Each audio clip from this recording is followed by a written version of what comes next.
जय हिंद दोस्तों। दोस्तों, हम आपको क्यों कहते हैं कि समय है क्रांति करो? क्योंकि अगर आप इतिहास का थोड़ा भी जानकार होंगे, अगर आप इतिहास का स्टूडेंट होंगे, तो आपको ये बात पता होगा कि जिस समय रूस में क्रांति हुई, फ्रांस में क्रांति हुई, अमेरिका में क्रांति हुई, तो जिस समय फ्रांस, अमेरिका, रूस में क्रांति हुई और उस क्रांति के समय जो रूस, फ्रांस, अमेरिका की स्थिति बनी हुई थी, अगर उस स्थिति के बारे में आप एनालिसिस करते हैं तो आपको ये बात पता चलेगा कि जिस समय और जिस ईयर में, जिस साल में फ्रांस में क्रांति हुई और उस साल में फ्रांस की क्या स्थिति थी और वर्तमान समय में भारत की क्या स्थिति है, तो आपको दोनों क्लियर हो जाएगा कि हम क्यों कहते हैं क्रांति करो। आपको हम कुछ एग्जाम्पल थोड़ा थोड़ा दे करके आपको तुलनात्मक ज्ञान देते हैं और आपको ये समझाने की कोशिश करते हैं कि हम क्यों कहते हैं आपको क्रांति करो। ऐसे ही कि क्रांति करो। साथियों, जब फ्रांस में क्रांति हुई तो उस समय, क्रांति के समय, वहाँ का राजा अयोग्य था। वहाँ का राजा कैसा था? अयोग्य। और वहाँ समाज में असमानताएं थी। 3 क्लास में समाज बटा हुआ था: पादरी वर्ग, कुलीन वर्ग, आम जनता। 3 भाग में बटा हुआ था, तीनों में असमानताएं थी। और जो राजा थे, राजा जितना भी नीतियां बना रहे थे वह सभी कुलीन वर्ग, सामंत वर्ग, पादरी वर्ग के हित में। और वहाँ के जो राजा थे, जो फ्रांस के राजा थे, वह बहुत ही खर्चीले थे। रूस में भी आप जाइए तो रूस में भी वह योग्य शासक, मजदूर की स्थिति दयनीय, किसान की स्थिति दयनीय, बेरोजगारी की संख्या अत्यधिक बढ़ गई। और जब आप महंगाई बढ़ गई रूस में, जब आप अमेरिका में जाते हैं वहाँ भी महंगाई बढ़ गई, बेरोजगारी की संख्या बढ़ गई। तो इन तमाम देशों के जनताओं ने सोचा और समझा कि अगर हमें इस स्थिति में उत्थान लाना है, देश की स्थिति में सुधार लाना है, तो हमें क्या करना पड़ेगा? हमें अपने देश से, फ्रांस में लगा कि हमें अपने देश से राजशाही सिस्टम खत्म करनी है। अमेरिका को लगा कि हमें ब्रिटेन को भगाना है। रूस को भी लगा कि हमें राजशाही सिस्टम खत्म करना है। तो यहाँ इन तमाम देशों के जनताओं ने एकजुट होकर के, निर्णय लेकर के, और यहाँ की राजशाही सिस्टम और अंग्रेज को भगाने के लिए जो है संगठन बनाना शुरू किया। और क्योंकि इन्हें पता चला कि अगर हम संगठनात्मक रूप से कार्य नहीं करेंगे तो ये अंग्रेज हमें क्या करेगा? खत्म कर देगा। फ्रांस के लोगों को लगा कि राजा हमें क्या करेगा? खत्म कर देगा। इसलिए फ्रांस में जैकोबियन क्लब बना और इस क्लब का मुख्य उद्देश्य था कि राजशाही को खत्म करना। जो राजा आम जनता पर अत्याचार कर रहे, उस अत्याचार से उस जनता को बचाना।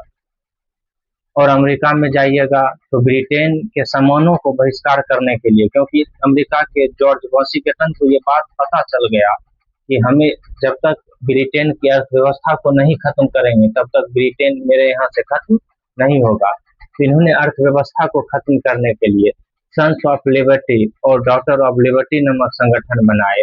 और इस संगठन का मुख्य जो ऑब्जेक्ट था, जो उद्देश्य था, कि ब्रिटेन के सामान को बहिष्कार करना और अपने देश के उत्पादन को, अपने देश के सामान को जन जन तक पहुंचाना। साथियों, इस सभी स्थिति को जब हम देखते हैं, जब वर्णन करते हैं, तो लगता है कि इस देश में भी अभी वही स्थिति है। राजा रूस अयोग्य, फ्रांस अयोग्य, भारत का वर्तमान समय में जो शासक है अयोग्य। यहाँ भी महंगाई बढ़ गई। क्यों? क्योंकि वर्तमान समय में युद्ध हुआ, इजराइल, ईरान, अमेरिका। और वहाँ भी क्यों बढ़ गया था फ्रांस में? क्योंकि जो है सप्तवर्षीय युद्ध हुआ 1756 से 63 तक, जिसके कारण वहाँ महंगाई बढ़ गई। और भारत में अभी वर्तमान समय में क्यों महंगाई बढ़ा? क्योंकि ईरान और इजराइल युद्ध चला। और जो है यहाँ रूस में क्यों बढ़ा? क्योंकि प्रथम विश्व युद्ध चल रहा था।